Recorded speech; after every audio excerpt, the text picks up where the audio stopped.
నీకే స్తుతులు స్తోత్రాలు. అయ్యా నీ ప్రేమను బట్టి నీ కృపను బట్టి నా తండ్రి మీరు ఏర్పాటు చేసుకున్న సమయాన్ని బట్టి అయ్యా ఎక్కువ తొలి జామును ప్రభ మీరు ఇచ్చిన ఈ యొక్క నా తండ్రి గొప్ప అవకాశానికి స్తోత్రాలు వందనాలు ప్రభాన్ని బిడ్డలైనటువంటి వాళ్ళు అనేక అంశాలు అనేక విషయాలు ప్రభ ప్రార్థించి ఉంటుండగా నీ పరలోక సింహాసనం ఎదుగు చేర్చుకున్న తండ్రి ఎన్నో విషయాలు నెరవేర్చిన ప్రభా నీ స్తోత్రాలు నెరవేర్చిన ఉన్న తండ్రి నీకు స్తోత్రాలు వందనాలు ప్రభ అయ్యా నా తండ్రి ప్రార్థనలో ఉన్నందుకు స్తోత్రాలు పాటల్లో ఉన్నందుకు స్తోత్రాలు నా ప్రభా నా తండ్రి నిన్ను ఆరాధించటానికి నిన్ను స్తుతించటానికి నిన్ను మహిమపరచటానికి నీ పరలోక రాజ్య యాత్రకి సిద్ధపడటానికి ప్రభా మీరు ఏర్పాటు చేసినటువంటి నా ప్రభా ఈ సమయానికే స్తోత్రాలు ప్రభా కేతుర రాణినటువంటి మేడం గారిని నా ప్రభా నీ పాద సన్నిధిలో ఉండి నా ప్రభా నా తండ్రి నీ పరిశుద్ధాత్మతోటి నీ కుమార్తె నింపండి మా అందరి ఆత్మ జీవితాలకు అవసరమైన విషయాలు మీరు మాతో మాట్లాడండి మాట్లాడేవారు మీరు కాదు నేను అన్నావు కనుక నా ప్రభా మీరే నా తండ్రి బిడ్డలో ఉండి మీరు మాట్లాడమని మనవి చేసుకుంటున్నాను అయ్యా ప్రభా మా కుటుంబాలు నా తండ్రి ఆలోచన తలంపులు క్రియలు నా ప్రభా ఆరోగ్య పరిస్థితులు ఆర్థిక పరిస్థితులు తండ్రి లోకంలో కొట్టుకుపోయే పరిస్థితులు ప్రభా ఏ రీతిగా లేవనెత్తాలో ఏ రీతిగా నిలబడాలో ఏ రీతిగా నిలిచి ఉండాలో నా ప్రభా నీ రాకడ వరకు స్థిరులుగా ఉండాలి నీ రాజ్యానికి అర్హత కలిగి ఉండాలి ఎన్ని స్థితులను బట్టి ప్రభా నా తండ్రి మీరు ఏర్పాటు చేస్తున్నటువంటి నీ పరిశుద్ధ గ్రంథానికై నీ వాక్కులకై స్తోత్రాలు వందనాలు చెల్లించుకుంటున్నాం నా ప్రభా నా తండ్రి అయ్యా చేరిన బిడ్డలందరినీ కూడా దీవించి ఆశీర్వదించండి ఇంకా చేరవలసిన బిడ్డల్ని చేర్చండి ప్రభా నా తండ్రి అయ్యా నా ప్రభా ఆత్మీయంగా మా అందరి జీవితాలు మా శరీర ప్రాణాత్మలు దేగలిగిన స్థానికి అప్పు చెప్తూ నీ కుమార్తెను నీ చేతులకు అప్పు చెప్పుకుంటూ నీ పరిశుద్ధాత్మతోటి నింపి బలపరిచి మా ఆత్మ జీవితాలకు అవసరమైన విషయాలు మీరు మాతో మాట్లాడి ముచ్చరించమని మనవి చేసుకుంటూ ఈ ప్రార్థన నీ పరలోకపు సింహాసనం ఎదుగు చేర్చుకుని నీ బిడ్డలందరినీ దేగలిగిన స్థానికి అప్పు చెప్తూ యుగ సమాప్తి వరకు మీతోనే ఉంటానని వాగ్దానం చేసిన మా మంచి కాపరి అతి త్వరలో మేఘశ్రుడే రానయ్యున్న మంచి బోధకుడైన సై పరిశుద్ధ నామములో ప్రార్థించి అడుగుచున్నాను పరమ తండ్రి amen. Amen. Amen. Hallelujah. Praise the lord. Thank you so much అన్నారు. అందరికీ వందనండి. ఝాన్సీ అక్క ప్లీజ్. ఓకే తమ్ముడు. గుడ్ మార్నింగ్ అండి అందరికి. ఈ రోజు మన మధ్యలో వాక్యం అందించడానికి దేవుని యొక్క ఆత్మ చేత ప్రేరేపింపబడి సహోదరి కేతురు రాణి గారు ఉన్నారు. వారిని పరిచయం చేయటం గౌరవంగా భావిస్తున్నాను. వారు ప్రతిరోజు మన గ్రూప్ లో జాయిన్ అవుతారండి. సహోదరి కేతురు రాణి గారి స్వస్థలం అనంతపురం. వారి ప్రియమైన భర్త శ్యాంబాబు గారు అనంతపురంలోని జేఎన్టీయులో ఎలక్ట్రికల్ ఇంజనీర్ గా సేవలు అందిస్తున్నారు. కేతుర రాణి గారు అనంతపురంలో అనేక మహిళా సెల్ గ్రూపులను స్థాపించి వారిని శిష్యులుగాను నాయకులుగాను తయారు చేస్తున్నారు. అంతేకాకుండా అనంతపురం మరియు చుట్టుపక్కల మహిళలను దేవుని రాజ్య పరిచర్య కొరకు సన్నద్ధం చేయుటకు గాను సెమినార్లు కూడా నిర్వహిస్తున్నారు. కేతుర మరియు శ్యాంబాబు గారులకు 2 పిల్లలు. వారిద్దరూ హైదరాబాద్ లో సాఫ్ట్వేర్ రంగంలో సేవలు అందిస్తున్నారు. వారిని ప్రేమతో ఆహ్వానిస్తున్నానండి. గుడ్ మార్నింగ్ అండి. Praise the lord. ప్రైజ్ రాడమ్మా. ప్రైజ్ రాడమ్మా. వర్చువల్ ప్రేయర్ ఫెలోషిప్ లోకి కూడి వచ్చిన ప్రతి ఒక్కరికి యేసుక్రీస్తు నామంలో వందనాలు. మరి నాకు ఈ సమయాన్ని ఇచ్చిన మరి మీకు అందరికి మరి కృతజ్ఞతలు తెలియచేసుకుంటున్నాను. మరి ఈ సమయంలో మరి వాక్యంలోకి వెళ్దామండి. కీర్తనల గ్రంథంలో కీర్తన గ్రంథము 73వ కీర్తన మనము ఈరోజు మరి ధ్యానించుకుందాము. 73వ కీర్తనలో మరి ఇది మొదటి నుంచి కొన్ని వచనాలు మాత్రమే మనం ధ్యానం చేసుకోవడానికి దేవుడు సహాయపడలాగున ప్రార్థన చేసుకుందాం. జీవాధిపతి కనికర సంపన్నుడా నీకు వందనాలు స్తుతులు స్తోత్రాలు. ఈ యొక్క ఉదయకాల సమయం మందు ప్రభా ఉదయాన్నే లేచి నీ సన్నిధిలో గడపటం ఎంత గొప్ప భాగ్యమో నాయన మేము అనుభవిస్తున్నాం నాయన. మీ సన్నిధిలో సంపూర్ణ సంతోషాలు మేము అనుభవించినట్లుగా అయ్యా నీ సన్నిధిలో మమ్మల్ని నిలవబెట్టినందుకు నీకు వందనాలు స్తుతులు స్తోత్రాలు. నాయన ఎన్నికలేని నన్ను ప్రభా మీరు జ్ఞాపకం చేసుకున్నారు. నాయన నీ యొక్క పాత్రగా ప్రభా నన్ను నిలవబెట్టుకున్న దేవా నీకు వందనాలు. నా నోటిని బోరగా వాడుకోండి, నా స్వనీతిని తీసివేసి ప్రభా నీ యొక్క ఆలోచన చొప్పున ప్రభా నన్ను నడిపించవలసిందిగా ప్రార్థిస్తున్నాను. నేను కాదు కాని ప్రభా మీరే బిడ్డలతో మాట్లాడండి. ఏ మాటలైతే బిడ్డలకు అవసరమో ఆ మాటల ద్వారా వారిని నాయన బలపరచండి ప్రభా. నైనా మీ యొక్క ఉద్దేశాన్ని ప్రభా వారికి తెలియచేయవలసిందిగా వేడుకుంటున్నాను. అయ్యా మేము ఎన్నో ఆలోచిస్తాం గాని ప్రభా మీ ఆలోచనలు మా జీవితాల్లో జరిగినప్పుడు మేము ఎంతగానో ప్రభా అయ్యా మేము మేలు పొందుకుంటాం. కాబట్టి ఈ యొక్క చివరి దినాల్లో ప్రభా మేము ఏ విధంగా నీ సన్నిధిలో బలవంతులుగా ఉండాలో, నేను ఏ విధంగా సిద్ధపడి ఉండాలో, నేను మా విశ్వాసాన్ని మేము ఎలా కాపాడుకోవాలో అయ్యా మాకు ఆలోచన చెప్పి నడిపించండి. ఆ మాటల ద్వారా నన్ను మమ్మల్ని ఆదరించవలసిందిగా వేడుకుంటున్నాను. నీ పరలోకపు సహాయాన్ని మేము కోరుకుంటున్నాం నాయన, కనికరించండి. అన్ని విషయాల్లో మీరే మహిమ ఘనత పొందుకొనవలసిందిగా వేడుకుంటూ ఏసునామని అడిగి వేడుకుంటున్నాను పరమ తండ్రి, ఆమెన్. ఇక్కడ 73వ కీర్తన, మరి ఇది ఆసాపు గారు రాశాడు ఈ యొక్క కీర్తన. ఈ ఆసాపు గారు మరి దేవుని సన్నిధిలో పాటలు పాడే వ్యక్తి. అటువంటి పాటలు పాడే వ్యక్తి అంటే దేవుని పరిచర్యలోనే ఉండేవాడు ఆయన. మరి మరి అటువంటి వ్యక్తి ఎంతగా మరి ఆలోచిస్తున్నాడు, ఏం ఆలోచిస్తున్నాడు అంటే ఇప్పుడున్న పరిస్థితులు చూడండి. ఈ చివరి దినాల్లో ఎంతో మంది దేవునికి వ్యతిరేకంగా దేవుణ్ణి అపహాస్యం చేస్తా క్రైస్తవులందరినీ ఎంతగానో మరి నిందిస్తున్నారు, హింసిస్తున్నారు. ఇటువంటి పరిస్థితులు వచ్చినప్పుడు ప్రతి ఒక్కరికి ఒక ఆలోచన వస్తుంది. ఏం ప్రభువా నువ్వు చూడట్లేదా? ఎందుకు వీళ్ళెట్లా?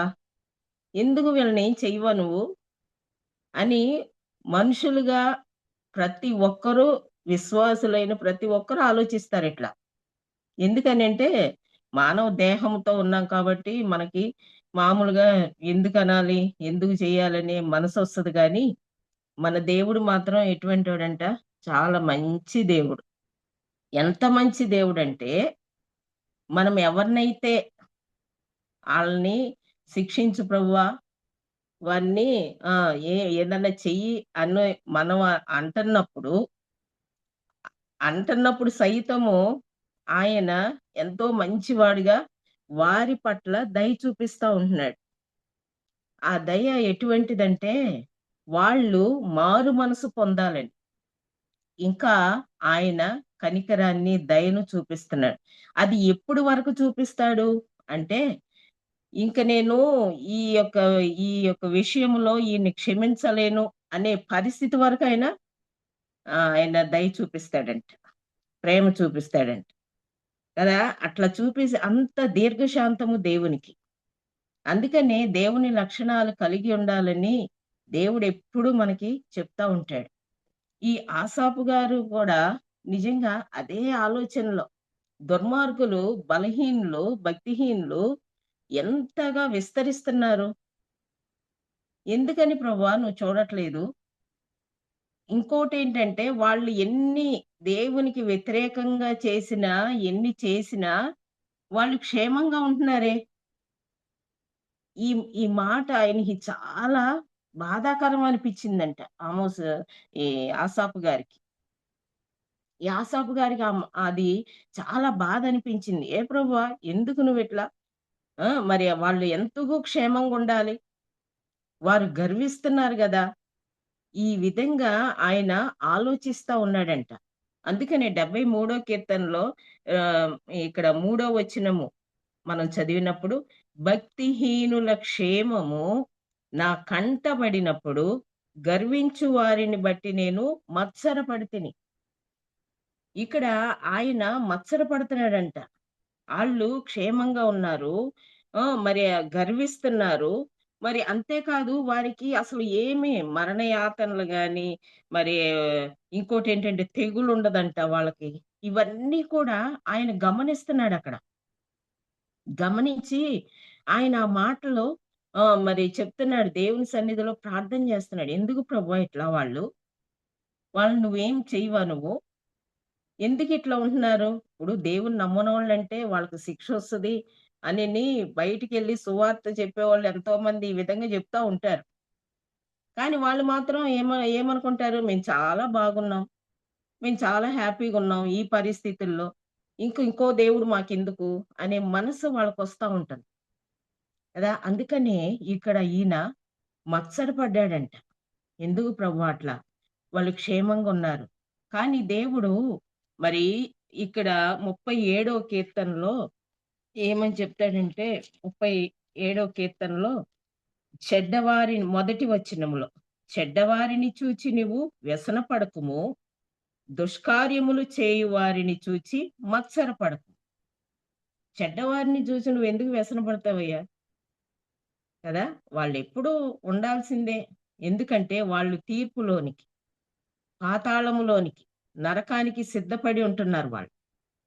కాబట్టి ఎందుకు వ్యసన పడాలి అని దేవుడు ఇంకా వారి పట్ల ఎందుకు వారు ఎంత దుష్కార్యము చేసినప్పటికీ కూడా నువ్వు మత్సర పడొద్దు, వ్యసన పడొద్దు అని దేవుడు ఎందుకు చెప్తున్నాడంటే, ఇక్కడ మరి వారు ఎంత అభివృద్ధి పొందినా సరే, వారెంతగా మరి వారు లోకంలో ధనవృద్ధి చేసుకున్నా సరే, వారు ఆ!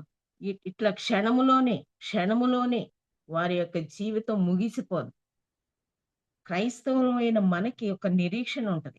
ఏంటంటే, దేవుని సన్నిధిలో ఉన్న నేను ఒక సమయంలో ఈ లోకంలో ఉన్నంత వరకు నేను ఇట్లా ఉంటున్నానేమో. కానీ నేను కన్ను మూసిన తర్వాత ఎక్కడుంటాను నేను? ఆ దేవునితో కూడా ఉంటా నేను. అనే ఒక నిరీక్షణ దేవుడు మనకిచ్చాడు గాబట్టి, మనం ఏం చేస్తున్నామంటే, ఆ నిరీక్షణతోనే బ్రతుకుతున్నాం. కానీ భక్తిహీనులకు అదుండదు గదా! వాళ్ళెంత ఈ లోకంలో ఉన్నా వాళ్ళేం జేస్తారు? మరి ఈ లోక సంబంధమైనవే అనుభవిస్తా ఉంటారు. ఈ లోక సంబంధమైనవి కొద్ది కాలమే. కానీ మనకి యుగయుగాలు దేవునితో ఉండే అవకాశం దేవుడు మనకివ్వబోతున్నాడు. ఆ నిరీక్షణతోనే బ్రతకాలి. అందుకని ఇక్కడ మరి దేవుడు మంచి దేవునిగా వారికి ఎంతగా మరి వారి మీద ఒక మరి జాలి, దయ ఆయన చూపిస్తా ఉన్నాడు గదా! అందుకనే ఆయన్ని ఏమంటారంటే ఇక్కడ 145 కీర్తనలో 9 వచనంలో యెహోవా అందరికీ ఉపకారంట. అందరికీ.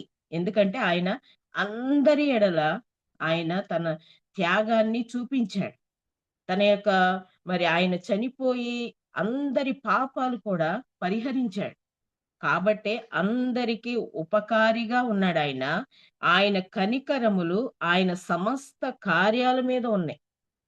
ఆయన చేసిన ప్రతి దాని మీద ఆయన కనికరములు కనపడతా ఉంటాయన్నమాట. అందుకనే దేవుడు మంచివాడుగా అక్కడ కనిపిస్తున్నాడు. ఆ మంచితనము ఎన్ని రోజులు ప్రభువా? ఇంకెంతకాలం? అనే విధంగా ఆసాపు గారు మాట్లాడుతున్నారు గానీ, ఇక్కడ ఆయన కనికర పడుతున్నాడు ప్రతి ఒక్కరి మీద. ఎందుకంటే ఎవ్వరూ నశించిపోవడం ఆయనకి ఇష్టం లేదు కాబట్టి. ప్రతి వారు కూడా దేవునితో ఉండాలని ప్రతి ఆత్మ ఎంతో విలువైంది. అది దేవుని యొక్క రక్తముతో కొనబడింది.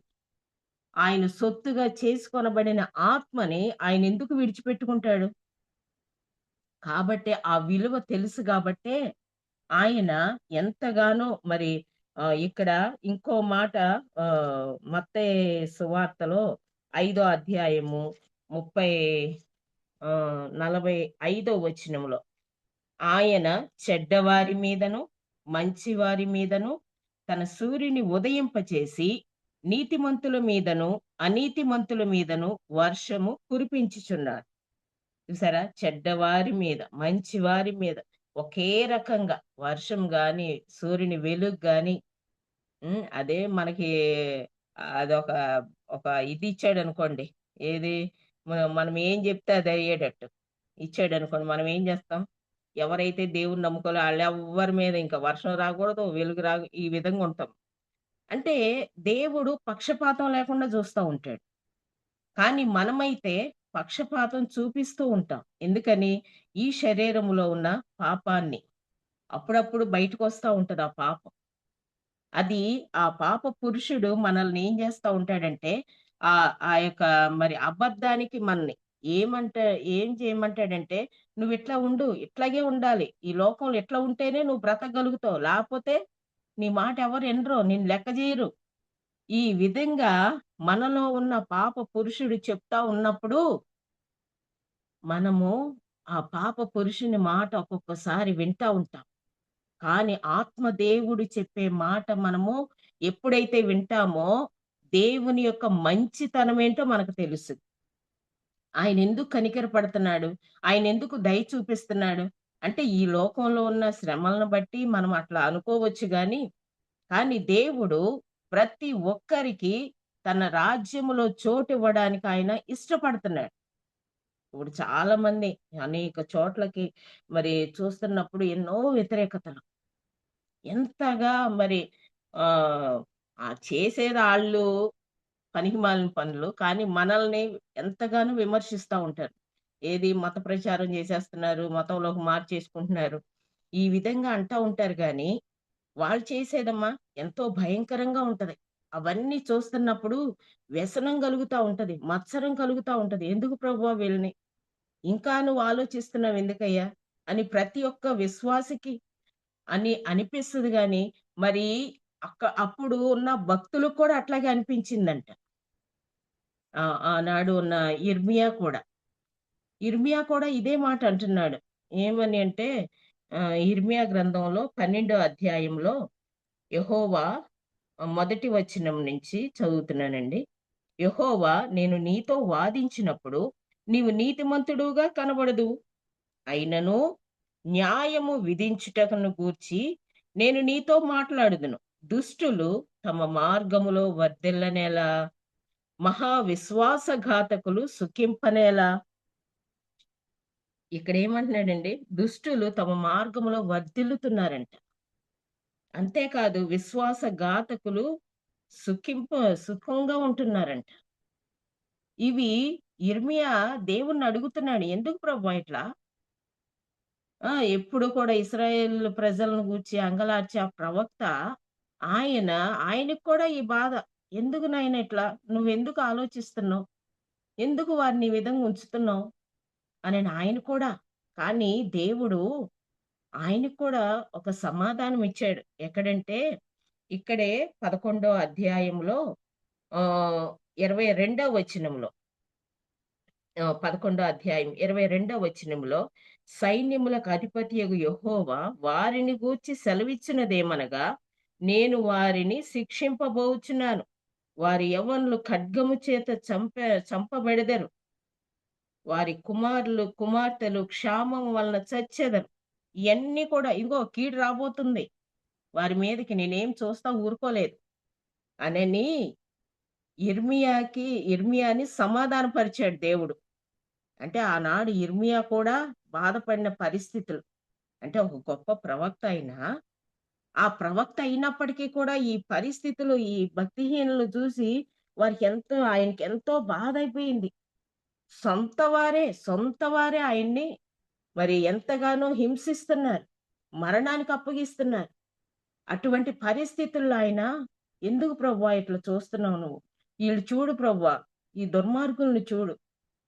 ఆయన ప్రార్థించినట్లు మనం చూస్తున్నాం. వెంటనే దేవుని యొక్క జవాబు కూడా ఆయన పొందుకున్నాడు గాబట్టి ఆయన ఆ! అంతగా మరి మరి మనశ్శాంతిగా ఉండగలిగాడు.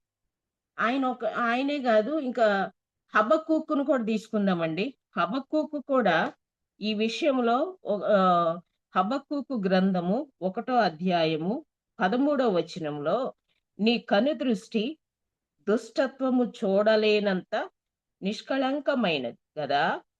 బాధించువారు చేయు బాధను నీవు దృష్టింపజాలవు గదా!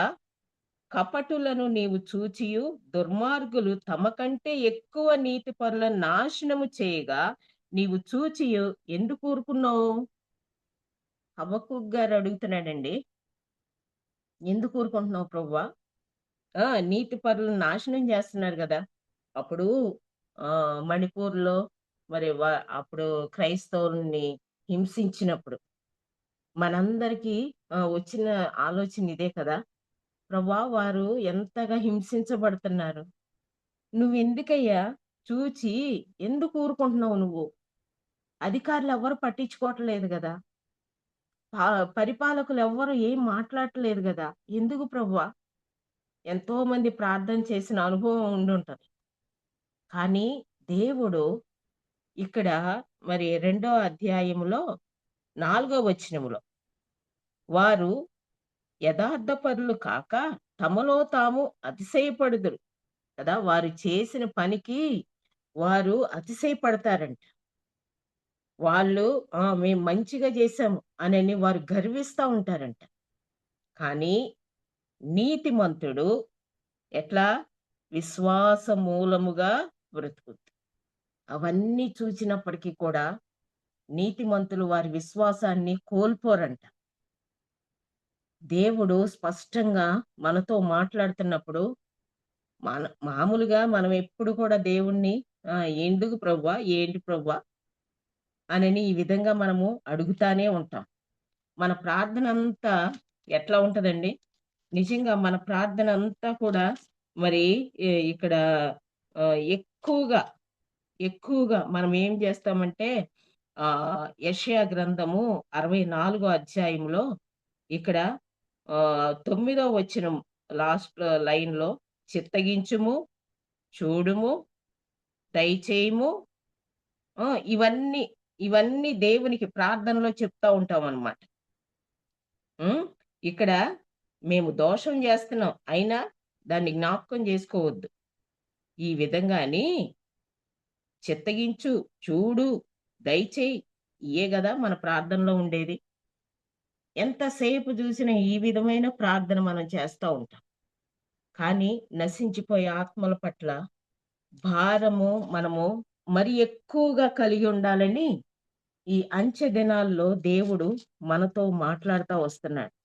మరి ఇక్కడ మనము ఈ యొక్క మరి ఈ ఇర్మియాని చూచాము. ఎందుకంటే భక్తిహీనులు వాళ్ళ యొక్క జీవితంలో వర్ధిల్లుతూ వస్తున్నారు, క్షేమంగా ఉంటున్నారు.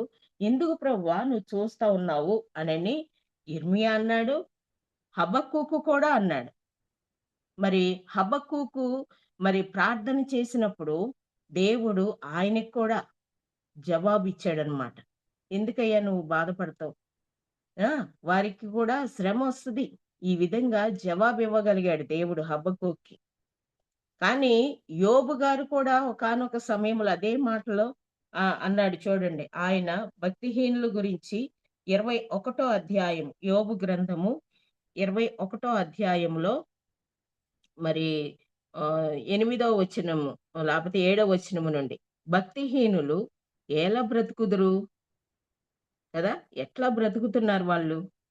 వారు ఏం చేస్తారంట, అక్కడ 7వ వచనము నుండి దగ్గర 15వ వచనం వరకు నిజంగా వాళ్ళు ఎంత అభివృద్ధి పొందుతున్నారో ఇక్కడ యోబు గారు చెప్తున్నాడు.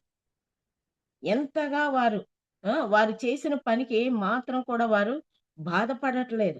పైగా వారి కుటుంబాలు ఆశీర్వదించబడుతున్నాయి, వారి కుటుంబాలు క్షేమంగా ఉంటున్నాయి, వారు ఏదనుకుంటే అది జరుగుతుంది అక్కడ. ఎందుకని అంటే వారు దేవుని నమ్మకపోయినా దేవుని యొక్క దయ వారి మీద ఉంది కాబట్టి. దేవుడు ప్రతి వారిని పక్షపాతము లేకుండా చూస్తున్నాడు కాబట్టి వారు ఎంత అన్యాయంగా ప్రవర్తించినా, ఎన్ని దుష్కార్యాలు చేసినా వారు ఎట్లా ఉంటున్నారంట, క్షేమంగా ఉంటున్నారు. పైగా వాళ్ళు ఏమనుకుంటున్నారు, మాకేం కాదులే. ఇక్కడ మామూలుగా ఇక్కడ 15వ వచనములు, యోబు గ్రంథము 21 15వ వచనములు ఏమంటాడు, మేము ఆయన్ను సేవించుటకు సర్వశక్తుడగు వాడెవడు? మేము ఆయన్ను గూర్చి ప్రార్థన చేయుట చేత మాకేమి లాభం కలుగును? వారి క్షేమము వారి చేతిలో లేదని దేవుడు చెప్తా ఉంటాడు. మేము ఎందుకు నమ్ముకోవాలి దేవుణ్ణి? ఆయన ఎవరు అసలు? మామూలుగా చెప్తూ అంటారు కదా, ఆయన ఎవరు? విదేశాల దేవుడు ఆయన. మీరు ఎందుకు నమ్ముకోవాలి? మాకున్నారు కదా 3,000,000 దేవతలు, మేము ఎందుకు నమ్ముకోవాలి? ఈ విధంగా మేము క్షేమంగానే ఉంటున్నాం కదా, మామూలుగా మేము ఎంతో మరి సంతోషంగా ఉంటున్నాం కదా. ఈ పరిస్థితుల్లో మళ్ళీ ఇంకో దేవుణ్ణి ఎందుకు నమ్ముకోవాలి మేము? నిజంగా వారు వితండవాదం చేస్తా ఉన్నప్పుడు మనకెంతో బాధ అనిపిస్తుంది. ప్రభువా ఏ విధంగా వీరిని నిజంగా తన ఆలోచనలో ఉన్న వారిని దేవుడు తప్పకోకుండా ఏదో విధంగా వాళ్ళని ఆకర్షించుకుంటాడు. చూడండి, ఎంతో మంది సాక్ష్యాలు చెప్తా ఉంటారు. నేనెంతో వ్యతిరేకంగా ఉన్నాను. కానీ ఒక మాట నన్ను పట్టుకుంది. మరి ఒక దేవుని మాట ద్వారా నేను రక్షించబడ్డాను. అంటే తనకి ఎవరైతే మరి తన రాజ్యములో దేవుడు ఎవరిని తన రాజ్యములో మరి ఆ యొక్క నిత్య రాజ్యాన్ని ఇవ్వాలని అనుకుంటున్నాడో వారిని తప్పకోకుండా ఆయన ఆకర్షించుకుంటాడు. ఏదో విధం చేత. ఒక అనారోగ్యమో, లేదా మరి వాళ్ళకి ఏ మాత్రం కూడా అసాధ్యం గాని పని కల్పించో, అటువంటి పరిస్థితులు వచ్చినప్పుడు ఇంక తప్పదు అనుకున్నప్పుడు వాళ్ళు తప్పకోకుండా దేవుని సన్నిధికొస్తారు. చాలా వరకు మామూలుగా అట్లా వచ్చిన వారు నిజంగా దేవునికి ఎంతో బలమైన పరిచర్య చేస్తారండి. మనం చూసుకుంటే పౌలు గారు కూడా అంతే కదా! పౌలు గారు ఆయనే చెప్తాడు, పూర్వము నేను హానికరుణ్ణి, హింసకుణ్ణి. అటువంటి నన్ను దేవుడు పిలిచాడు. ఆయన దర్శించాడు. వెంటనే ఆ పౌలు గారిని మనము చూసుకుంటున్నప్పుడు ఎంతగా ఆయన పరిచర్య చేశాడు. మళ్ళీ ఆయన నిందలు, అవమానాలు, అసలు చనిపోయేంతగా కొట్టబడ్డాడు. అయినప్పటికీ కూడా దేవుణ్ణి విడిచిపెట్టలేదాయన. ఎంతగానో దేవుని పరిచర్య చేసి, మరి ఆయన సమయంలో కూడా హింసించేవారు, మరి ఇబ్బంది పెట్టేవారు ఉన్నారు గదా! అయినా వారినంతగా ఆయన పట్టించుకోకుండా ఆయన చేయాల్సిందేదో చేశాడు. దేవుని కొరకు ఆత్మలను ఎన్నో సంపాదించాడు కదా! ఆ విధంగా మనం కూడా ఉండాలని ఆయన్ని మాదిరిగా మనకు చూపిస్తా వస్తున్నాడు దేవుడు. కాబట్టి ఇక్కడ మరి మనము ఈ ఆసాపు గారిని మనం చూచినప్పుడు ఆయన అంటున్నాడు, భక్తిహీనుల క్షేమము నా కంటబడినప్పుడు గర్వించు వారిని బట్టి నేను మత్సరపడితిని కదా! వాళ్ళు ఎందుకు ప్రభువా ఇట్లా వర్ధిల్లుతున్నారు? ఈ ఆసాపు గారు ఎవరు? ఒక లేవి వంశస్థుడాయన. దేవుడంటాడు, ఈ లేవి వంశస్థులకి కానాన్‌లో స్వాస్యమే లేదసలు. ఎందుకంటే ఆయన నేనే మీ స్వాస్యం అని చెప్పాడు. మరి అటువంటిది ఆ స్వాస్యము ఆయనయుండి ఆయన సేవ కొరకు ఏర్పరచుకున్నాడు వాళ్ళని. మరి ఆ లేవి వంశానికి చెందిన ఈయన మరి దేవుని పాటలు పాడుతా, దేవుణ్ణి స్తుతిస్తా ఉండిన ఆయన, మరి ఆయనకి ఇటువంటి మనసు. అసూయ పడుతున్నాడు. ఏ ప్రభువా మాకేముందసలు ఇక్కడ? వాళ్ళు మాత్రం ఎంతో ధనవంతులుగా ఉంటున్నారు. ఆ ధనం ఎటువంటిది? ఇహలోక సంబంధమైంది గదా! ఇహలోక సంబంధమైన ధనాన్ని కూర్చుకొని వారు సంతోషపడుతున్నారు. కానీ దేవుడు మరి ఆ ఇహలోక సంబంధమైన ధనము ఈ లోకంలోనే వారు అనుభవిస్తారు కానీ పరలోక సంబంధమైన సత్క్రియలనే ధనాన్ని మనం ఎప్పుడైతే సంపాదించుకుంటామో పరలోకంలో మనం ధనవంతులుగా చేయాలని దేవుడు ఆశపడుతున్నాడు. మనం ధనవంతులం. మనం ఎట్లా? దేవునిని బట్టి కదా! ఆయన మరి ఆ యొక్క స్వాస్యము మరి నేనే అని చెప్పి ఈ ఇశ్రాయేలీయులు తీసుకొచ్చే అర్పణలతోనే మీరు జీవనం కొనసాగించాలని దేవుడు వారికి తెలియచేస్తా వచ్చాడు. వారికి ఆజ్ఞాపించినప్పుడు వారు ఆ విధంగానే ఉన్నారు. దేవుని మందిరంలో పరిచర్య. వాళ్ళు అట్లాగే ఉండాలి. కానీ ఆయన అవన్నీ తెలిసి కూడా ఏమంటున్నాడు? నేను పరలోకపు పిలుపు విషయంలో మరి ఎంతో సంతృప్తిగా ఉండాలి అని తెలిసిన ఆయన వీళ్ళని చూచినప్పుడు ఆయనకి ఎంతగానో ఏమనిపించిందంట? అసంతృప్తి. ఆ పరిస్థితులన్నీ చూచినప్పుడు ఆసాపు గారికి ఎంతో అసంతృప్తి అన్నమాట. అందుకనే మరి సామెతల గ్రంథములో ఒక మాట 16వ అధ్యాయం, సామెతల గ్రంథములో 16వ అధ్యాయంలో 8వ వచనం చూడండి. 8వ వచనంలో, అన్యాయము చేత కలిగిన గొప్ప వచ్చుబడి కంటే నీతితో కూడిన కొంచెమే శ్రేష్టం. దేవుడు చూడండి ఏ విధంగా మాట్లాడుతున్నాడో. అన్యాయంగా సంపాదిస్తారు వాళ్ళు. అన్యాయంగా సంపాదించి దాని వలన వాళ్ళు మేము సంతోషంగా ఉన్నాం అంటారు. కానీ అదంతా మరి అన్యాయముతో వచ్చిన ఆ వచ్చుబడి కంటే మరి నీతితో కూడిన కొంచెమే నీ దగ్గర ఏదుందో అదే చాలు. దేవుడు అందుకనే మరి దేవుడు చెప్తున్నాడనమాట. నీతితో నువ్వు ఎంత సంపాదిస్తావో దానిలోనే తృప్తి కలిగి ఉండాలి కదా! సంతుష్టి సహితమైన దైవభక్తి గొప్ప లాభ సాధకం అంటాడు. ఆ గొప్ప లాభ సాధకమైన ఆ భక్తిని చేయాల్సిన వ్యక్తి అనమాట ఈయన ఆసాపు. కానీ ఇప్పుడేమంటున్నాడు? వాళ్ళు చూడు ఎంత ధనం కూర్చుకుంటున్నారో, ఎంతగా అది వర్ధిల్లుతున్నారో దేవుడికి చెప్తున్నాడు కదా! ఇక్కడ 15వ అధ్యాయంలోనే ఆహ్, 16వ వచనం చూడండి. సామెతల గ్రంథము 15, 16లో నెమ్మది లేకుండా విస్తారమైన ధనముండుట కంటే యెహోవా అందలి భయభక్తులతో కూడిన కొంచెము కలిగి ఉండుట మేలు. నెమ్మది ఉండదంట. ఎందుకని? ఆ ధనము ఎట్లా వచ్చింది? ఏమేం చేస్తే వచ్చింది? ఇవన్నీ వాళ్ళు చూస్తున్నప్పుడు నెమ్మది లేకుండా విస్తారమైన ధనముంటే నెమ్మది లేదు జీవితంలో. విస్తారమైన ధనముంటే ఏం ప్రయోజనం? నెమ్మదిని కొనుక్కుంటారా? సమాధానాన్ని కొనుక్కుంటారా? విస్తారమైన ధనముతో? దేవుడు అందుకనే మాట్లాడుతున్నాడు. నువ్వు దేవుని యందు భయభక్తులు కలిగి ఉన్నావా? కలిగి ఉంటే నీకు మరి కొంచెమున్నా సరే నీకు మేలు కలుగుతుంది కదా! అందుకని ఇక్కడ మరి దేవుడు ఈ విధంగా మాట్లాడుతున్నాడు మనతో. మరి ఆనాడు ఆసాపు గారితో కూడా అదే మాట్లాడుతూ వచ్చాడు. ఇక్కడ 37వ కీర్తనలో కూడా 16వ వచనంలో ఏమంటాడంటే, నీతిమంతునకు కలిగినది కొంచెమైనను బహుమంది భక్తిహీనులకున్న ధన సమృద్ధి కంటే శ్రేష్టం. అది కొంచెమైనా ఆ తృప్తి, ఆ సమాధానం, నెమ్మది నీకున్నప్పుడు మరి ఎంతమంది భక్తిహీనులకు ధన సమృద్ధి ఉంటే వారికంటే నువ్వు శ్రేష్ఠుడు గదా! దేవుడు మరి ఆ విధంగా మాట్లాడుతున్నప్పుడు మనము మనకు కలిగి ఉన్న దానిలో తృప్తి కలిగి ఉండడానికి మనము ప్రయత్నం చేయాలి. మరి అది ఆ విషయం మర్చిపోయి ఆయన ఆసాపు గారు ఎంతగానో అక్కడ వ్యసన పడుతున్నాడు. అసూయ పడుతున్నాడు. ఎందుకు ప్రభువా వారు అట్లున్నారు? నేను మాత్రం ఎట్టున్నాను? ఎన్నో సార్లు మనం కూడా అనుకుని ఉంటాం గదా!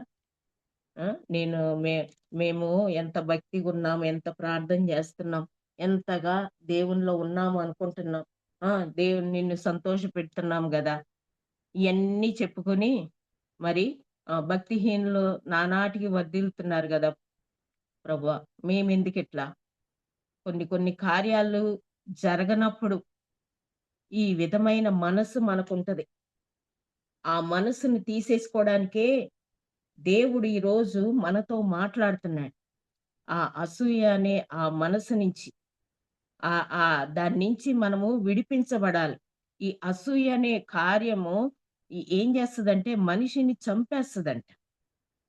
ఈ అసూయ అనే కార్యము మరి ఎప్పుడైతే మనం అసూయ కలిగి ఉంటామో ఇక్కడ యోబు గారు ఒక మాట అంటాడు. 5వ అధ్యాయములో యోబు గ్రంథము 5వ అధ్యాయము 2వ వచనములో ఏమంటాడంటే, దౌర్భాగ్యమును గూర్చి ఏడ్చుట వలన మూఢులు నశించెదరు. బుద్ధి లేని వారు అసూయ వలన చచ్చెదరు. అంటే ఇట్లా అసూయ పడటం అనేది ఎవరు చేస్తారంట? బుద్ధిహీనులు కదా! బుద్ధి లేనోళ్ళు. మరి ఇట్లా మామూలుగా వాళ్ళు భక్తిహీనులు ఇట్లా చేస్తున్నారని మనం అనుకుంటాం గాని, మరి ఎవరైతే అసూయ కలిగి ఉంటారో వారు ఎటువంటి వారంట? బుద్ధిహీనులే. ఆ బుద్ధిహీనులు అసూయ వలన చచ్చిపోతారు. అది దేవుడు మనతో మాట్లాడుతున్నాడు. కాబట్టి శరీర కార్యాలలో కూడా మరి గలతీ పత్రిక 5వ అధ్యాయం 19వ వచనంలో శరీర కార్యాలను గురించి దేవుడు చెప్తే దానిలో కూడా మత్సరాన్ని పెడతాడు. ఇదిగో ఎన్ని ఆ శరీర కార్యాలు ఉన్నాయో మనం గలతీ పత్రిక 5వ అధ్యాయం 19వ వచనం నుంచి మనం చదివితే అక్కడ రాయబడి ఉన్నాయన్నమాట. ఆ మత్సరం కలిగి మనం ఉన్నప్పుడు మనము ఎంతగా దేవునికి ఎట్లా ఉంటామంట, బుద్ధిహీనులుగా ఉంటామంట. ఇక్కడ సామెతల గ్రంథంలో ఇంకో మాట చదువుదాం చూడండి. 14వ అధ్యాయము 30వ వచనంలో, 14వ అధ్యాయము 30వ వచనములో ఏమనుందంటే, సాత్వికమైన మనస్సు శరీరమునకు జీవము. సాత్వికులు ధన్యులు, వారు భూలోకాన్ని స్వతంత్రించుకుంటారని ధన్యతల్లో దేవుడు చెప్పాడు కదా. ఆ సాత్వికమైన మనస్సు మన శరీరాలకి జీవాన్ని ఇస్తదంట. అంతేకాదు, కింద మత్సరము, ఎముకలకు కుళ్ళు. మత్సర పట్టడం ద్వారా మన ఎముకల్లో కుళ్ళు ఉంటదంట. కాబట్టి అది మనము విసర్జించాలని దేవుడు ఎంతగా మనకి తెలియచేస్తా వస్తున్నాడు కదా. దేవుని సన్నిధిలో ఉంటున్న మనము మత్సర పడుతున్నామా? ఇతరులకి కలిగిన దాన్ని బట్టి మనం అసూయ పడుతున్నామా? వాళ్ళు బాగున్నారు కదా అని వ్యసన పడుతున్నామా? ఇవన్నీ కూడా దేవుడు మన చూచినప్పుడు ఆ యొక్క బలహీనతలు మనలో చూస్తున్నాడా దేవుడు? ఒక్కసారి ఆలోచించుకుందాం. మనము ఏం అడుగుతున్నాం దేవుణ్ణి? ఎలా ఉండాలని దేవుడు మనల్ని ప్రేరేపిస్తున్నాడు? దేవుడు ఎప్పుడు కూడా ఆయన పోలికలో మనం ఉండాలని దేవుడు కోరుకుంటున్నాడు. అంటే ఆయన పోలిక, ఆయన కనికరం చూపించేవాడు, ఆయన ప్రేమ చూపించేవాడు. అందుకనే ఆజ్ఞల్లో చెప్పేటప్పుడు కూడా ఆయన అదే చెప్తాడు. ఏంటంటే, నిన్ను వలె నీ పొరుగువారిని ప్రేమించు. మరి మరి మనము ఇక్కడ ఆసాపు గారు ఆలోచించినట్లుగా మనము ఆలోచించామనుకోండి, ఎలా ప్రేమించగలుగుతాం మనం? వారి క్షేమాన్ని చూచి మనము మత్సరపడితే దేవుని దగ్గర మనము ఏమి చెప్పుకుంటాం మనం? అందుకనే ఈ శరీర కార్యమైన అసూయను గాని, మత్సరాన్ని గాని మనం ఏం చేయాలంట? తీసేసుకోవాలి కదా. కొరింథీయులకు రాసిన మొదటి పత్రికలో 3వ అధ్యాయము 3వ వచనములో 3వ అధ్యాయము 3వ వచనములో ఏమంటాడంటే, మీలో అసూయయు కలహమును ఉండగా మీరు శరీర సంబంధులై మనుష్య రీతిగా నడుచుకుని వారు కారా?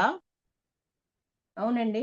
మనము మరి అసూయ, కలహము ఇవన్నీ మనం కలిగి ఉన్నప్పుడు, ఇప్పుడు సంఘాల్లో కూడా అట్లాగే ఉంది. ఏ మాత్రం కూడా దేవుని భయం అనేది లేదు. ఏక మనసు కలిగి ఉండాలి, ఐక్యత కలిగి ఉండాలి. ఇవన్నీ చదువుతానే ఉంటారు, వాక్యం చదువుతానే ఉంటారు. కానీ లోబడని స్థితి, శరీర కార్యాలకి లోబడిపోయే స్థితి దేవుడు చూడ్డా? ఒక సజీవమైన రాయిగా నిన్ను చేసుకున్న దేవుడు, నువ్వు కలహపడతా, మత్సర పడతా, మరి అసూయ పడతా, ఈ విధంగా ఉంటే దేవుడు ఎట్లా నిన్ను ఒప్పుకుంటాడు? సజీవమైన రాయిగా నిన్నెట్లా దేవుడు చూస్తాడు? శరీర సంబంధులైన మనుషుల్లాగా నువ్వు ఉంటావా? ఇప్పుడు భక్తిహీనులకు వాళ్ళకి తెలియదు, కానీ తెలిసి నువ్వేం చేస్తున్నావు? తెలిసి నువ్వు ఏ విధంగా దేవుని సన్నిధికి అనేక మందికి మాదిరిగా ఉంటున్నావు? కానీ చాలా వరకు శరీర కార్యాలు నెరవేర్చుకోవడానికి ఎంతగానో ప్రయత్నం చేస్తున్నారు అనేకులు. అది దేవునికి ఇష్టం లేదు. దేవునికి ఇష్టం లేని కార్యాన్ని దేవుడు ఎప్పుడు ఒప్పుకోడు. ఎందుకంటే ఆయన పరిశుద్ధుడైన దేవుడు. ఆయన ఏ చిన్న పాపాన్ని కూడా ఆయన లక్ష్యం చేయడు. ఆ పాపం మనలో ఉన్నప్పుడు దేవుడు ఒప్పుకోడు మనల్ని. ఎందుకంటే మనం కూడా పరిశుద్ధంగా ఉండాలని ఆయన కోరుకుంటున్నాడు. ఆ పరిశుద్ధతలోనికి మనం రావాలంటే శరీర కార్యాలన్నిటినీ మనం తీసేసుకుని వాటిని జయించగలిగిన స్థితి మనలో ఉండాలి. అటువంటి ఆత్మీయ బలాన్ని ఇవ్వమని దేవుణ్ణి ఎప్పటికప్పుడు మనం కోరుకుంటా ఉండాలి. మరి అటువంటి శరీర కార్యాలు మనము చేస్తా మరి దేవుణ్ణి మరి ఎప్పుడు కూడా మరి విసిగించకూడదు మనం కదా. ఇక్కడ రోమపత్రిక 13వ అధ్యాయం 13వ వచనంలో ఇక్కడ ఏమంటాడంటే, అల్లరితో కూడిన ఆటపాటలైనను, మత్తైనను లేకయు, కామ విలాసములైనను, పోకిరి చేష్టలైనను లేకయు, కలహమైనను మత్సరమైనను లేకయు పగటి యందు నడుచుకున్నట్లు మర్యాదగా నడుచుకోవాలి. వెలుగు సంబంధులం మనం పగటి సంబంధంగా ఉన్నాం కాబట్టి మరి వీటన్నిటి మీద జయం కావాలని దేవుని యొక్క మార్గంలో మనం జాగ్రత్తగా నడుచుకోవాలి. మరి అట్లా నడుచుకుంటూ మెలకువ కలిగి ఉండాలని దేవుడు మనకి బోధిస్తూ ఉంటున్నాడు కదా. వాటిల్లో మనం పడిపోయామనుకోండి, శరీర కార్యాల్లో మనం పడిపోయామనుకోండి, ఎట్లా దేవుణ్ణి మనము ఆయన్ని ఎదుర్కొంటాం? మనం ఆ అర్హత మనకు ఉండదు. కాబట్టి ఎవరి విశ్వాసాన్ని వారు ఈ యొక్క దినాల్లో మనం కాపాడుకోవాలి. మన విశ్వాసాన్ని మరి పాడు చేయటానికి ఎన్నో ప్రయత్నాలు జరుగుతూ ఉంటాయి. అపవాది ఎంతగానో ప్రయత్నం చేస్తూ ఉంటాడు. కానీ ఆ యొక్క అపవాది తంత్రాల నుంచి మనం తప్పించబడాలంటే ఈ శరీర కార్యాల నుంచి మనము దూరంగా ఉండాలి. ఈ శరీర కార్యాలని చంపేస్తా ఉండాలి ఎప్పటికప్పుడు కదా. అందుకనే సజీవ యాగముగా అంటాడు కదా రోమపత్రికలో, సజీవ యాగముగా మీ శరీరములను ఆయనకు సమర్పించుకోవాలంటే. మరి సజీవ యాగముగా ఆయనకి సమర్పించుకుంటూ ఆ శరీర ఆశలను మనం ఎప్పుడైతే చంపేస్తామో అప్పుడు ఏం జరుగుతుంది? దేవుడు మనల్ని పవిత్రులుగా చేయడానికి, ఆయన రాజ్యములో మనల్ని నిలుపుకోవడానికి ఆయన మరి ఆశపడుతున్నాడు. కాబట్టి దేవుని సన్నిధిలో ఇక్కడ మరి రోమాపత్రిక 8వ అధ్యాయము 13వ వచనం మనం చూస్తే, మీరు శరీరానుసారముగా ప్రవర్తించిన ఎడల చావవలసిన వారై ఉందురు గాని ఆత్మచేత శరీర క్రియలను చంపిన ఎడల జీవిస్తారు కదా. ఈ శరీర క్రియలను మనం కలిగి ఉంటే చావవలసిన, అంటే మనం మామూలుగా ఎప్పుడు చనిపోతాం కదా, కానీ ఎప్పుడు జీవిస్తామంటే ఆత్మ చేత నడిపించబడినప్పుడు ఆ యొక్క నిత్యరాజ్యములో సదాకాలము జీవించేవారిగా, ఎల్లప్పుడూ జీవించే యుగాలు ఆయనతో కూడా సంతోషించేవారినిగా మనం చేయడానికి దేవుడు ఎప్పుడు సిద్ధంగా ఉంటాడు. అందుకనే ఈ యొక్క చిన్న పరిస్థితులను బట్టి, ఆ వస్తున్న పరిస్థితులను బట్టి వ్యసన పడదామా? లేదు ప్రభువా, నువ్విచ్చే మరి ఆ యొక్క పరలోకం మాకెప్పుడు ఎప్పుడు ఆ యొక్క రాజ్యములో, నిత్య రాజ్యములో నేను ఉండాలని నేను కోరుకుంటున్నాను. కాబట్టి నేను ఎటువంటి పరిస్థితి వచ్చినా నేను జయించి నేను ముందుకు కొనసాగిపోతా. ఈ విధంగా దేవుని సన్నిధిలో ఆయన సన్నిధిలో మనం వాగ్దానము చేయాల్సిన వారంగా మనం ఉన్నాం కదా. అందుకనే మన శరీర కార్యాలని మనం ఏం చేయాలంట? చంపాలి కదా.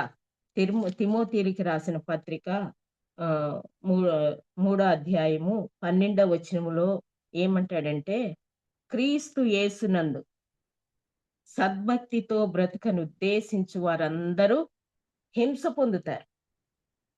నువ్వు ఇంతగా మరి భక్తిగా బ్రతకాలనుకుంటున్నావా? నీకు హింస వస్తుంది కంపల్సరీ. అది దేవుడే చెప్పాడు. మరి ఆయన మరి తిరిగి నీ యొక్క రాకడికి సూచనలు ఏంటి అని శిష్యులు చెప్పినప్పుడు, ఆయన అనేకులు మిమ్మల్ని హింసిస్తారు, బాధ పెడతారు, ఇవన్నీ ముందే చెప్పాడు ఆయన. కాబట్టి వాటన్నిటినీ మనం జ్ఞాపకం, సద్భక్తితో నువ్వు జీవించాలని అనుకుంటే నీకు హింసలు వస్తాయి. వాటిని బట్టి నువ్వు ఏంటో అబ్బా ఎట్లా అయిపోయింది, నేను ఎంత భక్తిగా ఉంటున్నానే కానీ నాకెందుకు ఇట్లా అని నువ్వు అనుకునే అవసరం అలా. ఎందుకంటే నువ్వు చేసే ప్రతిదీ కూడా నీ దేవుడు చూస్తున్నాడు. నువ్వు చేసే ప్రతి దానికి ఆయన ప్రతిఫలం ఇవ్వడానికి సిద్ధంగా ఉన్నాడు. అందరూ అట్లున్నారు కదా, నేను కూడా అట్లుంటే బాగుండు అనుకునే కంటే నేను ప్రత్యేకంగా దేవుని కొరకు నేను ఉంటాను. నేను హింస అయినా, నిందైనా, అవమానమైన ఆ విధంగా మనం నిశ్చయత తీసుకోవాలి, ఆ నిర్ణయం తీసుకోవాలి.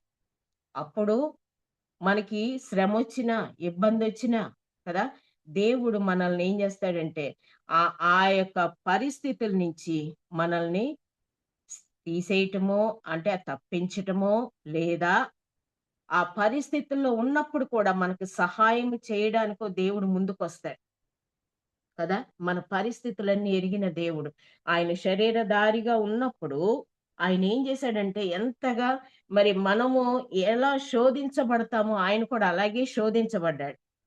అయినా మరి దేవుడు మరి ఆ శోధనలో అవన్నీ కూడా మరి ఎంతగా అవన్నీ అనుభవించి కూడా ఆయన ఎట్లంటే పాపము లేని వానిగా దేవుడు ఉండగలిగాడు.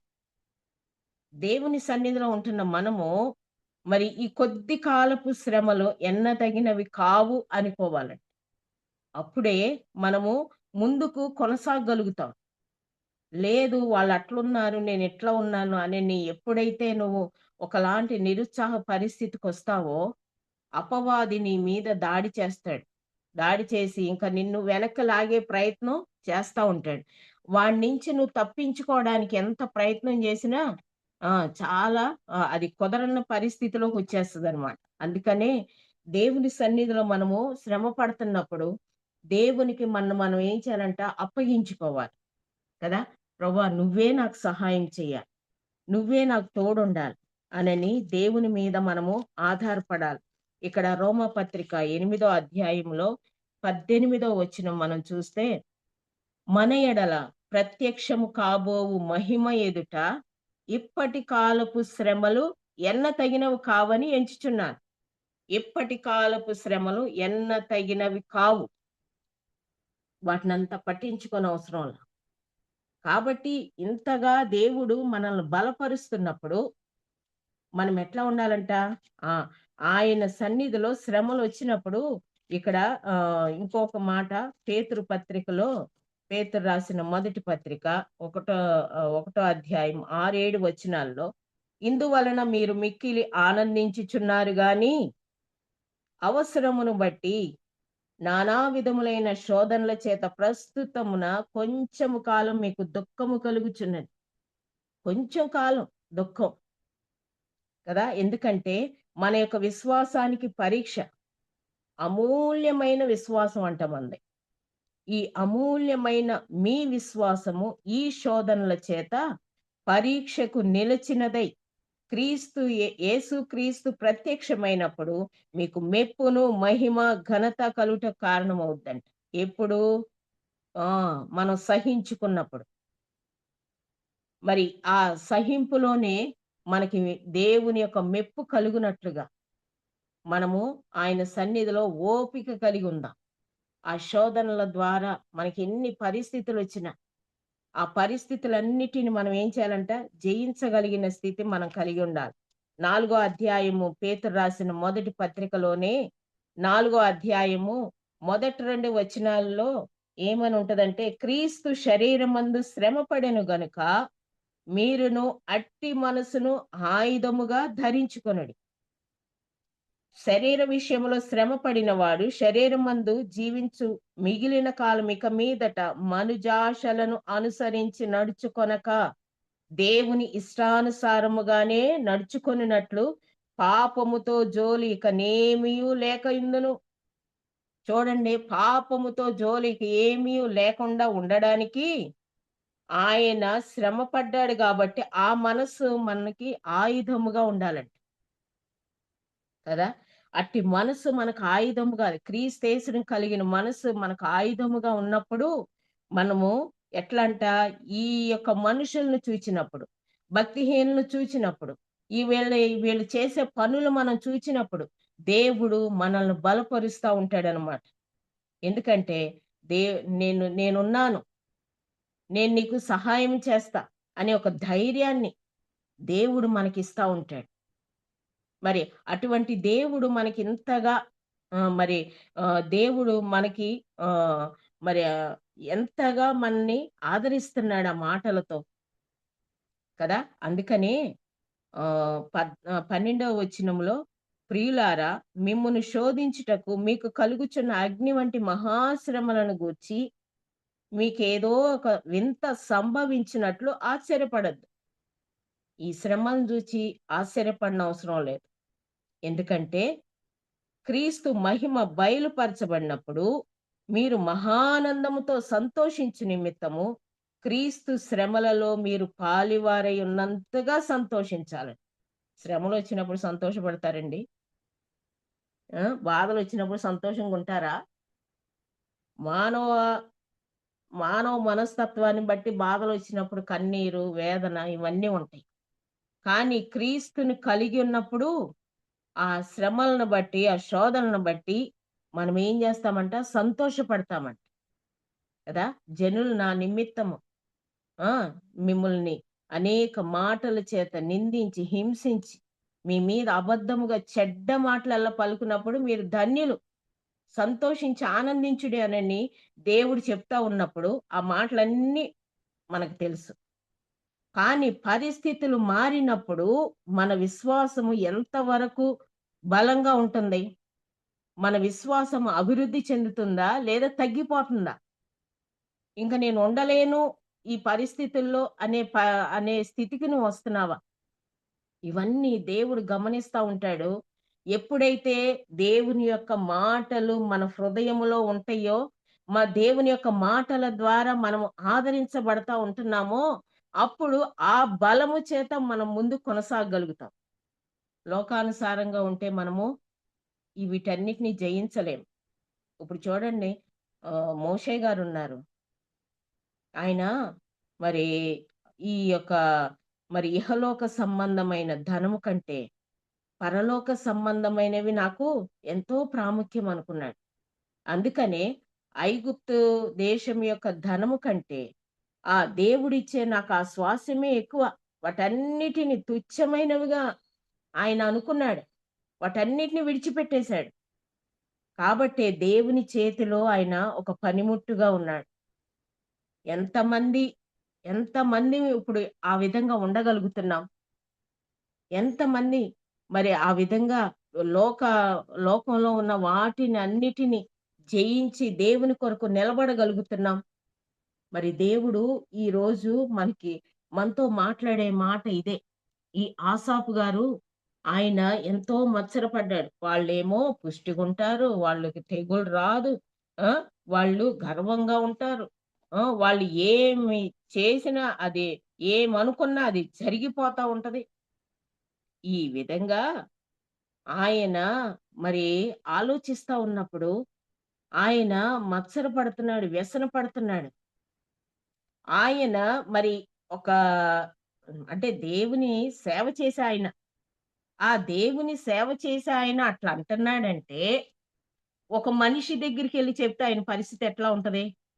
నువ్వు కూడా మాతో పాటోడివే గదా!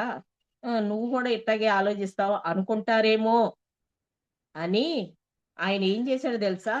ఈయన దేవుని 17వ వచనం, 73వ కీర్తన 17వ వచనంలో, నేను దేవుని పరిశుద్ధ స్థలములోనికి పోయి వారి అంతమును గూర్చి ధ్యానించు వరకు ఆ సంగతి నాకు ఆయాసకరముగా ఉందంట. ఏం చేశాడండి? మనుషుల దగ్గరికి వెళ్ళలేదు. ఎందుకు ఈ విధంగా ఉంటున్నారు, ఎట్లా ఉంటున్నారే అనని మనుషులతో సంభాషించలేదు. గాని ఆసాపు గారు ఎక్కడికి వెళ్ళాడంట? దేవుని పరిశుద్ధ స్థలములోనికి పోయి వారి అంతమును గూర్చి ధ్యానించేంత వరకు కూడా అది ఆయనకు ఆయాసకరంగానే మరి దాన్ని తీసేయడానికి దేవుడి మాటలన్నీ ఆయనకి బోధిస్తూ వచ్చుండొచ్చు కదా. నువ్వే కాదయ్యా, అనేక మందికి ఎట్లొచ్చినాయి. మరి యోబు గారికి వచ్చింది, ఇర్మియా గారికి వచ్చింది, హబక్కూకు వచ్చింది ఇదేం ఆలోచన. కానీ వారందరికీ సమాధానం చెప్పినోడిని మరి నీ కూడా నేను చెప్పలేనా?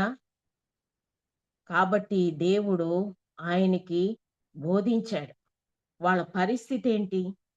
వాళ్ళు 19వ వచనములో లేకపోతే 18 నుంచి, నిశ్చయముగా నీవు వారిని కాలు జారు చోటనే ఉంచి ఉన్నావు, వారు నశించినట్లు వారిని పడవేయుచున్నావు, క్షణమాత్రములోనే వారు పాడైపోవుదురు, మహాభయము చేత వారు కడముట్ట నశించుదురు. చూడండి, ఆయన దేవుడు సమాధానము చెప్పినప్పుడు, అయ్యో ఈ యొక్క భక్తిహీనుల గురించి నేను ఎంత ఆలోచించాను. ఇంతగా నేను ఎందుకు ఆలోచించాలి వారి గురించి? నేనొక సేవకుణ్ణి, నేనొక దైవ సేవకుణ్ణి అయ్యుండి ఈ విధంగా ఆలోచించటం తప్పు గదా! అందుకనే 22వ వచనములో, నేను తెలివిలేని పశుప్రాయుడనైతిని, నీ సన్నిధిని మృగం వంటి వాడినైతిని ఒప్పుకుంటున్నాడు. తను చేసిన ఆ పరిస్థితి, ఆలోచించిన ఆ పరిస్థితులన్నిటిని చూచి ఆయన తన్ను తాను ఎంతగా దేవుని సన్నిధిలో పశ్చాత్తాపడుతున్నాడు.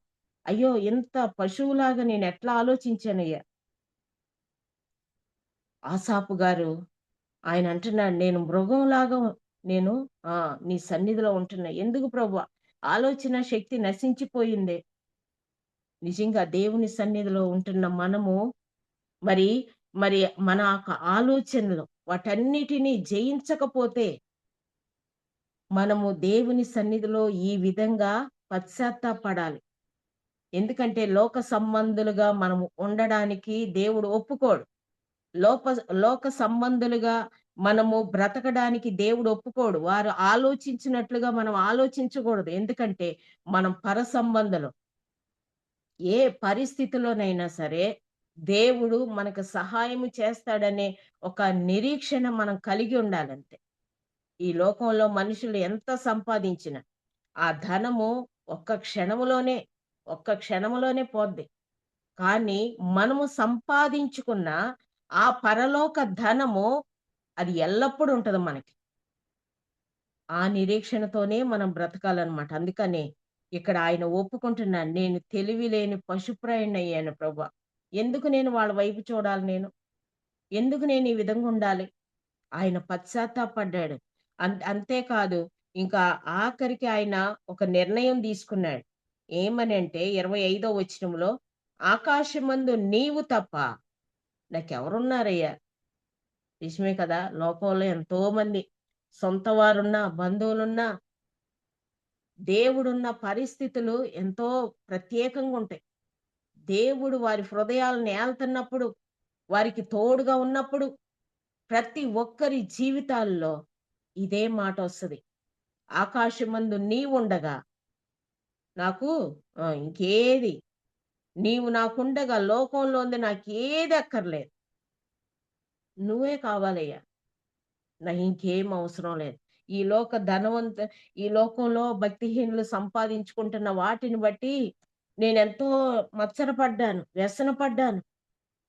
వారు వారు పలుకుతున్న మాటలను బట్టి నేనెంతో బాధపడ్డాను. కానీ నువ్వొక నిరీక్షణ ఇచ్చావు నాకు.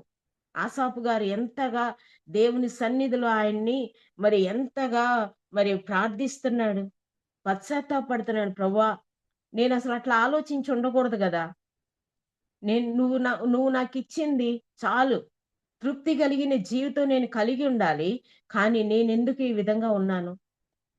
ఒక పశువులాగా ఆలోచించానే, మృగంలాగా ఉన్నానే. నిజంగా ఇవన్నీ పెద్ద పెద్ద మాటలు గదండీ!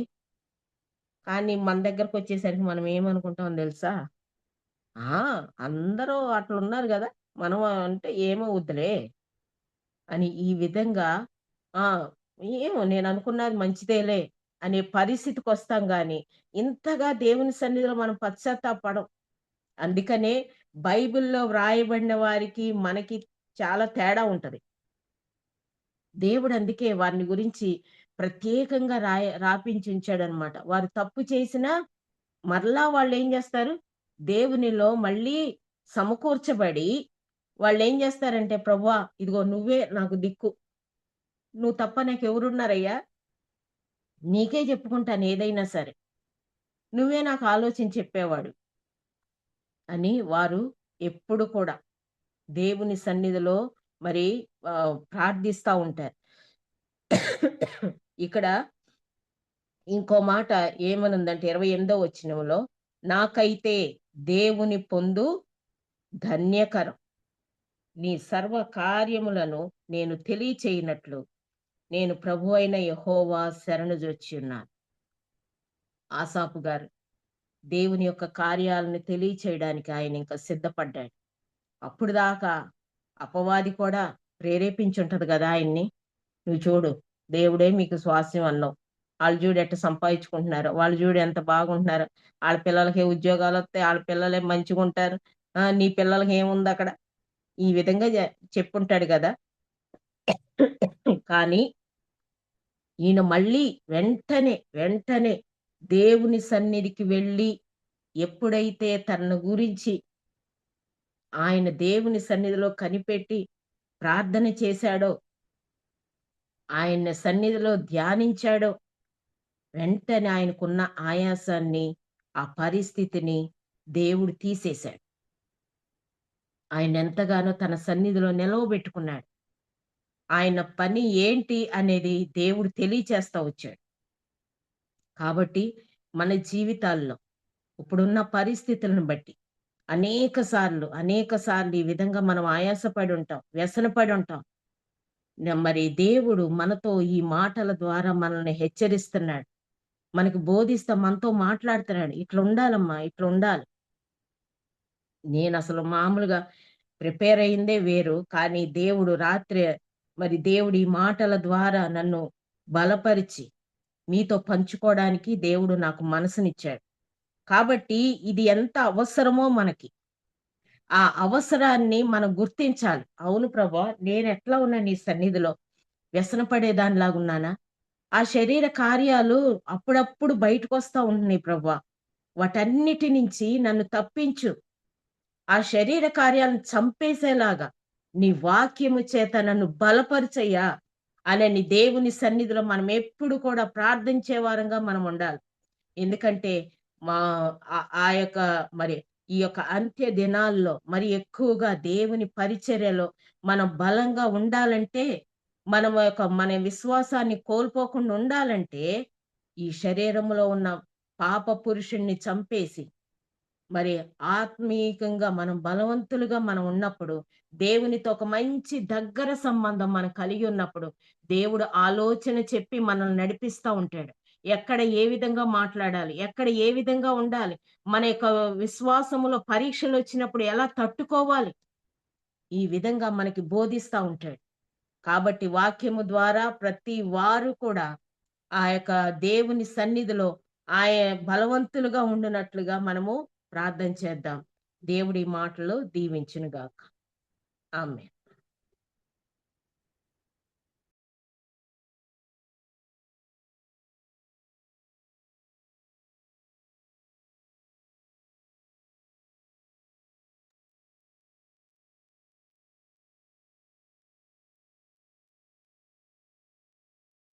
Praise lord. Praise lord. దేవుడు మనతో మాట్లాడిన విధానాన్ని బట్టి దేవుని నామానికి మహిమ కలుగును గాక. కీర్తన గ్రంథం 73 అధ్యాయం ద్వారా మరి ఆసాపు పడిన ఆవేదన, దేవుడిచ్చిన సమాధానం, ఇవన్నీ మరి చక్కగా వివరించారు. మనం దేవునితో వ్యక్తిగతంగా సంబంధం కలిగి ఉండాలి. మనం చేసే ఆ చిన్న చిన్న విధేయతలు కూడా దేవుని దగ్గర ఒప్పుకుంటూ మనం ముందుకు సాగాలని చక్కగా వివరించిన కేతిరే రాణి అమ్మగారికి వర్చువల్ ప్రేయర్ ఫ్యామిలీ తరఫున ప్రత్యేక వందనాలు తెలియజేస్తున్నాను. థ్యాంక్ యూ సో మచ్ అమ్మ. మన మధ్యలో ఉన్న పాస్టర్ మురళీ బాబాయ్ గారు ముగింపు ప్రార్థన, పరలోక ప్రార్థన ఆశీర్వాదం ఇవ్వాల్సిందిగా కోరుతున్నానండి. ప్రార్థన చేసుకుందాం. దయగలిగిన తండ్రి, కృపగల రక్షక, బంగారు పాదాలకు వందనాలు, స్తోత్రాలు చెల్లిస్తున్నాము. నైనా ఉదయకాల వాళ్ళలో చిన్న మందగా మీ పాదాలు చింతగా రావడానికి, శ్రేష్టమైన మీ మాటలు వినడానికి మీరు మాకు అనుగ్రహించిన సమయాన్ని బట్టి మీకే వందనాలు, స్తోత్రాలు చెల్లిస్తున్నాను. నైనా ఇంత పర్యంతం మీది ఎంత అవసరాలు కేతిరే రాణి గారు నిలబెట్టుకున్నారు. 73 కీర్తనలో ఆశపడినటువంటి వేదన బాధలను గురించినైనా మీరు మాకు బోధించిన రీతిని బట్టి మీకే వందనాలు, స్తోత్రాలు చెల్లిస్తున్నాము. నైనా విత్తబడిన వాక్యానికి నీరు కట్టండి, ఫలింపు చేయండి, ఆలోచింపు చేయండి. నైనా మీ బిడ్డని ఇంకా గొప్ప సాధనంగా వాడుకోండి. అనేక ప్రాంతాలకు వెళ్ళి మీ సువార్తను విత్తి అనేక మందిని మారు మనసు అనుభవం నడిపించడానికి ఒక సాధనంగా వాడుకోమని ప్రార్థిస్తున్నాను. నైనా అలాగే ఉదయకాల వేళలో మీ పాదాల చెంతకు వచ్చినటువంటి ప్రతి బిడ్డను మీరు దీవించండి, ఆశీర్వదించండి, కుటుంబాల్లో నెమ్మది కలిగించండి. ఈ జూమ్ కుడికిని ఏర్పాటు చేసి మమ్మందరిని కూడా ఈ ప్లాట్ఫామ్ మీద చేర్చిన తమ్ముడు బాబీని బట్టి, బాబీకి సహకరిస్తున్నటువంటి చెల్లి జాన్సన్ బట్టి, ప్రసిద్ధమ్మను బట్టి, అలాగే నాయన జాన్సన్ బట్టి, స్వరూపును బట్టి, నాయన తేజాను బట్టి, కోర్ కమిటీని బట్టి మీ పాస్టానికి వస్తున్నాను. నాయన ఈ కూడికలో అనేక మంది సేవకులు వస్తూ ఉన్నారు, మీ వర్తమానాలు విత్తు ఉన్నారు. వాటి ద్వారా మీ స్థిరపడటానికి, బలపడటానికి, మీ రాజ్యవారసులకు కావడానికి, మమ్మల్ని మీరు సిద్ధపరచుకోవడానికి సహాయం దయచేయమని ప్రార్థిస్తున్నాం. నాయన ఈ కూడికలో ఉన్నటువంటి ప్రతి బిడ్డ పట్ల మీరు దాచిన మీరు అనుగ్రహించమని, తిరిగినైనా మేమందరం కూడా మా పని పాటలకు వెళ్తూ ఉండగా సహాయం దయచేయమని, మా కొరకు చెలువులో తన ప్రాణాన్ని బలికిపెట్టిన మా ప్రభువును, మీ ప్రియ కుమారుడు, లోకరక్షకుడు, మా ప్రాణ విమోచకుడైన యేసు క్రీస్తు వారి శ్రేష్ఠ ఉన్నత నామాన్ని అడిగి వేడుకొని ప్రార్థిస్తున్నాను తండ్రి. ఆమేన్. తండ్రి, నీ నామం పరిశుద్ధపరచబడునుగాక, నీ రాజ్యం వచ్చునుగాక, నీ చిత్తం పరలోకమందు నెరవేర్చినట్టు భూమి అందును నెరవేరునుగాక. మన ఆహారం మా దయచేయండి, మా అపరాధం చేసిన వారిని మీరు క్షమించిన ప్రకారం మా అపరాధములను క్షమించండి, శోధనకి దుష్టుడు తప్పించండి. రాజ్యము, శక్తి, మహిమ నిరంతరం మీరైనారు తండ్రి. మన పరమ తండ్రి దేవుని ప్రేమ, కుమారుడైన యేసుక్రీస్తు వారి కృప, ఆదరణకర్త అయిన పరిశుద్ధాత్మ దేవుని అన్యోన్య సహవాసం, వాక్యం అందించినటువంటి కేతుల రాణి గారికి, చేరుకున్న మనకును సకల పరిశుద్ధులకును సదాకాలము తోడై నడిపించునుగాక. అందరికీ వందనాలండి. అందరికీ వందనాలండి. వాక్యం అందించిన కితిరి రాణి అమ్మ గారికి, అట్లాగే ప్రార్థించిన పాస్టర్ మురళీ బాబాయ్ గారికి ప్రత్యేక వందనాలు తెలియజేసుకుంటూ జాయిన్ అయిన మీ అందరికి కూడా వందనాలండి. థ్యాంక్ యూ అండి. హ్యావ్ ఎ నైస్ డే అండి. ముగించుకుందామండి. ప్రైజ్ లార్డ్ అమ్మా. Praise lord.